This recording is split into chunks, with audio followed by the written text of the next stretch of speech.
Ya, kan tidak disebut di dalam manuskrip ada disebutkan. Disebutkan misalnya di BAB normal, tidak ada pula disebutkan itu. Tidak ada. Jadi sebenarnya kamu harus cari informasi dulu. Ya kan, lengkapi informasi. Baru kita berapa kali dia BAB dalam sehari kan perlu. Ya kan, supaya kita tahu bahwa dia itu betul-betul memang kalau dari gejalanya sih seperti dia bilang temperaturnya tinggi, itu kecurigaan kita dia itu adalah infeksi, ya kan? Tapi perlu data pendukung lain bahwa dia itu adalah infeksi. Misalnya leukosit, nah kan ada stunya tidak diperiksa sama sekali. Ya enggak. Jadi itu penting supaya kita tahu. Sebab kenapa kamu tadi kasih antibiotik, tapi kasih pula loperamid. Saya dengar tadi. Itu tidak boleh sebenarnya. Kalau dia disebabkan oleh infeksi, dia harus dikeluarkan dulu. Ya, kalau atau diserap racun-racunnya dengan norit misalnya. Ya, bukan disimpan dengan menghambat peristaltik begitu. Ya kan, harusnya dikeluarkan dulu. Ya, kalau enggak, itu kan berbahaya. Dia infeksi, simpan dia dengan menghambat peristaltik. Itu justru berbahaya. Gitu. Apalagi dia udah tua ya. Oh enggak, masih berapa umurnya? 22 tahun, Bu. Masih muda, apa-apa. Cuman gitu tadi, harus pastikan bahwa dia infeksi atau tidak. Kalau infeksi memang kita berikan dia antibiotik. Ya, mungkin kalau ringan-ringan saja, enggak perlu antibiotik juga, kasih ini aja tuh absorben. Itu lebih aman. Kasih absorban saja, ya kan? Lalu perbaiki dehidrasinya. Perlukah dia diinfus? Tidak, Bu. Apa indikatornya dia tidak perlu diinfus? Izin menjawab, Bu, dari gejala yang disampaikan pada kasus, Bu, itu pasien mengalami diare akut saja, Bu, belum termasuk kronis. Jadi kalau dia misalkan sudah mencapai kronis, itu baru kita berikan infus. Tapi karena dia masih di rumah, itu pertolongan pertama yang diberikan bagus oralit gitu. Bukan itu sebenarnya. Aku juga bisa dikasih orang. Tapi boleh jadi dia boleh bisa memerlukan infus. Ya, walaupun dia akut. Tapi yang penting di sini tingkat dehidrasi itu dilihat dari misalnya dia sudah enggak bisa, sudah pusing, nggak bisa kalau berdiri misalnya kalau dia orang tua. Ini baru sekedar ini, tapi masih bisa, kayaknya masih bisa beraktivitas dia. Ya, ya enggak. Harusnya ada data pula berat badannya, ada harusnya supaya kita tahu dehidrasinya berat atau tidak, matanya cekung atau tidak, dilihat lagi dulu. Ya kan, lemas. Dia dia memang rasa tidak enak, cuma tidak lemas katanya dong di dalam skenario-nya. Nah, memang kalau orang diare rasa tidak nyaman di badan, tapi kalau dia agak sedikit demam misalnya kan, cuma tingkatnya itu yang perlu, berapa kali dia BAB sehari itu penting. Jadi kalian belum melengkapi data dulu sebenarnya. Baru dari situ kita bisa menetapkan tingkat diarenya berapa. Itu dulu, ya kan? Baru nanti identifikasi dari gejala dan atau tanda-tanda lain, apakah dia ini disebabkan oleh infeksi atau tidak. Itu penting karena nanti akan diperlukan untuk menetapkan terapi yang sesuai begitu. Ya. Kalau dia memang infeksi, jangan dikasih loperamid dulu, dikasih antibiotik aja, ya kan? Atau kalau ibu lebih cenderung jangan, kalau dia tidak berat-berat banget, dikasih saja, ya. Kalau dengan absorben itu malah infeksinya juga bisa hilang sendirinya, gitu, ya. Oke, jadi tidak apa-apa kita namanya belajar. ya kan? Nah, nanti dengan ada kasus-kasus yang lain lagi, kita akan menjadi lebih cermat, lebih komplit mengkaji kasus satu dengan yang lainnya. Oke? Ada pertanyaan untuk yang ini? Tidak ada? Kalau tidak ada, kita masih punya waktu berapa menit lagi. Fajri, kita lanjutkan ke kasus 1. Ya, silakan siapa dari kelompok 1 yang akan menjelaskan kasus 1. Halo? Ya, Bu. Ya, Izin suspend ya, Bu. ya silakan.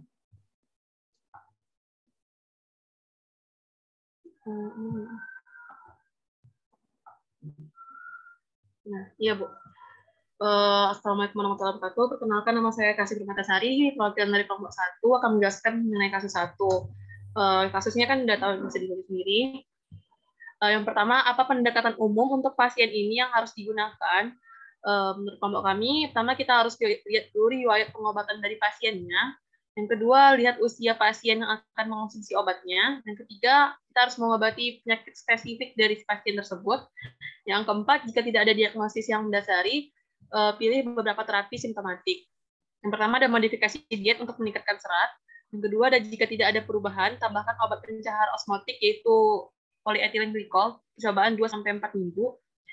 Jika tidak ada perubahan lagi, tidak ada BM selama 2 hari, tambahan pencahar stimulan yaitu bisa kodil. Dan jika konstipasi kronik, maka dicoba intestinal streptococcus. Contohnya kayak lubiproston, linaclotid, dan plecanatid. Yang kelima ada antagonis reseptor opioid jika konstipasi akibat opioid. Yang kedua, kemungkinan penyebab konstipasi yang dialami pasien itu dikarenakan pasien sudah lanjut usia, karena usia pasien 89 tahun. Terus ada faktor yang bisa menyebabkan terjadinya konstipasi, yaitu karena faktor lifestyle-nya, decrease physical activity atau aktivitas fisik yang berkurang. Terus ada beberapa dari obat yang dikonsumsi pasien. Pertama ada amlodipine yang merupakan calcium channel blockers diduga menyebabkan disfungsi rektosigmoid yang dapat menyebabkan konstipasi. Yang kedua ada kalsium karbonat merupakan antacid yang dapat menyebabkan konstipasi drug causing constipation. Yang ketiga ada penggunaan vitamin D yang secara berlebihan juga memberikan efek samping berupa konstipasi. Terus untuk pertanyaan ketiga, apakah terapi non-farmakologis yang akan sesuai untuk kondisi tersebut?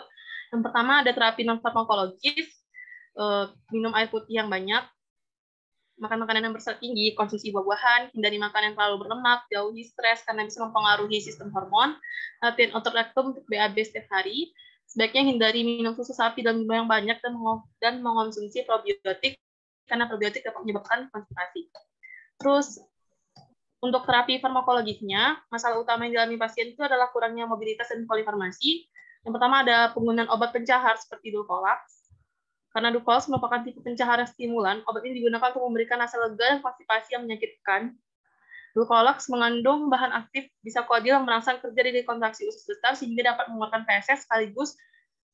Selain itu, untuk pasien usia lanjut, mobilitas kurang, lebih baik menggunakan stimulan laksatif dibandingkan dengan bulking agents. Yang kedua, ada terapi farmakologis yang dapat diberikan yaitu berupa penurunan dosis terhadap pengonsumsian vitamin D menjadi 1000 IU per hari. Karena tadi kan ada pasien mengonsumsi vitamin D, itu sebaiknya dikurangi pengonsumsiannya untuk pengurangan dari efek konstipasi yang dialami pasien, serta penggunaan obat metformin dalam mengatasi konstipasi yang ia rasakan. Terus ada pengobatan farmakologis menurut Dipiro edisi 5, itu terdiri dari book-forming agent osmotik laksatif, itu ada obatnya metoselulosa yang digunakan 4-6 gram secara per oral. Yang kedua ada polikarbopil 4-6 gram, sama ada pilium. Terus untuk emollients-nya ada docusat sodium, docusat kalsium, dan docusat lactulosa, ada sorbitol dan mineral oil. Terus untuk OTC agent-nya itu ada disakodil dan juga, maaf kurang nampak. Terus yang selanjutnya ada OTC agent yang menyebabkan watery evaporation itu ada magnesium citra dan magnesium hidroksid dan magnesium sulfat. Nah, sekian dari kelompok kami. Terima kasih. Jadi obatnya dikasih semua ya? Itu pilihannya, Bu. Kalau misalkan dia tergantung dari riwayat penyakit pasiennya, Bu, karena di kasusnya juga kurang jelas pasiennya itu kenapa, sakitnya apa, terus sakit konstipasinya itu karena apa juga kurang jelas, Bu.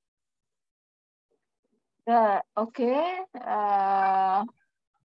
Silakan bahas di kelompok 2 oleh kelompok 2. Kalau ada perbedaan dari temuan kalian. Halo, kelompok 2.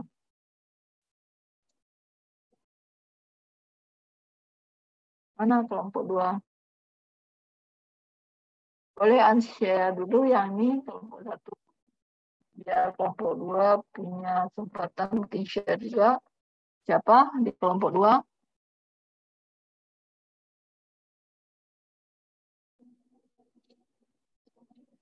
Siapa PJ-nya kelompok 2?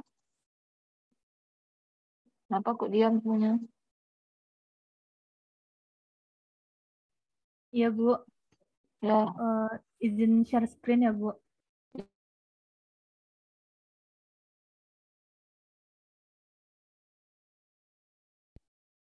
Kalau yang kelompok 2 hampir sama juga sama kelompok 1, Bu. Tapi untuk kemungkinan penyebab penyakitnya juga ada ditambahkan dengan penggunaan vitamin D secara berlebihan juga dapat menyebabkan kadar kalsium di dalam darah menjadi tinggi sehingga memberikan efek samping berupa konstipasi, Bu. Terus kemudian pada terapi non farmakologi pasien juga disarankan mengkonsumsi probiotik di mana sudah banyak bukti ilmiah mengenai probiotik yang menyatakan bahwa penggunaan probiotik bermanfaat dalam mengurangi konstipasi, diare dan mencegah sindrom bowel di mana pasien diedukasi agar tidak menahan buang air besar, menghindari mengejan dan membiasakan buang air besar setelah makan atau saat waktu yang dianggap sesuai, dan menghindari obat-obatan yang dapat menyebabkan konstipasi. Kemudian terapi farmakologinya hampir sama dengan kelompok 1 tadi, Bu. Kamu harus mempertimbangkan umur pasien. Ya kan, dengan obat-obatan itu kira-kira yang paling aman pada pasien orangnya sudah tahu 89 tahun, ya kan? Ya pasti tidak diberikan yang sifatnya stimulan itu. Usahakan tidak gitu. Coba yang sederhana dulu aja. Bakpomnya agent itu mungkin bermanfaat gitu. Ya nanti kalau tidak, sebab nanti kan orangnya sudah tua, 89 tahun. Nanti kalau dikasih stimulan nanti malah bermasalah pada orang tua tadi. Oke, lalu tadi yang penting juga kan di skrip di skenario ini di cerita dari kasus ini memang dikasih obat di sini ya. Tentu saja kita berasumsi segala macam berkaitan dengan penyakitnya adalah berdasarkan skenario, ya kan? Penyebab utamanya di sini ya kalsium sama vitamin D yang meningkatkan kadar kalsium itu bisa menjadi penyebab utama terjadinya konstipasi pada pasien ini, ya kan? Lalu faktor-faktor lain yang mendukung untuk terjadinya itu boleh jadi itu usia tadi, lifestyle. Karena usia kan berarti fungsi-fungsi peristatik segala macam pada orang tua kan sudah mulai menurun. Belum lagi bahwa dia tuh banyaknya duduk. Kalau orang tua kan tak terlalu berdiri. Nah, tidak terlalu bergerak banyak-banyak, maka lifestyle itu menjadi faktor penyebab bertambahnya. Sebenarnya mencetusnya menurut logika di sini dalam kasus itu adalah memang kalsiumnya tadi itu, ya kan? Nah, sehingga nanti diperkuat oleh obat-obat dari orang tuanya dan atau getahnya itu. Belum lagi orang tua itu memang kurang minum. Biasanya orang tua malas minum. Walaupun dia disarankan minumnya banyak, tapi orang tua itu malas minum. Itu harus tahu kamu, sehingga saran-saran untuk memperbaikinya itu ya itulah. Itu sudah benar tadi, latihan menggerakkan otot pelvik dasar, minum yang banyak. Terus tadi yang berkaitan dengan kalsiumnya ini yang menarik menurut saya. Tadi diturunkan kadar obat apa tadi? Dosis vitamin D-nya diturunkan, kalsiumnya tidak digubris. Ya, padahal menurut skenario ini penyebab pencetusnya itu kalsiumnya tinggi itu ya. Jadi harusnya kita apakan ini kira-kira kalsiumnya. Orang tua memerlukan kalsium karena mungkin dia osteoporosis, mungkin seperti itu ya. Gimana nih? Siapa punya pendapat? Diturunkan Bu dosisnya menjadi 20-25 mg. Nah, itu banyak tadi itu 650 mg, banyak banget ya. Dia sudah tua, itu salah satu penyebab dia konstipasi. Ya kan? Nah, jadi logika berpikir seperti itu sebenarnya yang kita perlukan di sini. Baca skripnya, lalu ya itulah yang kita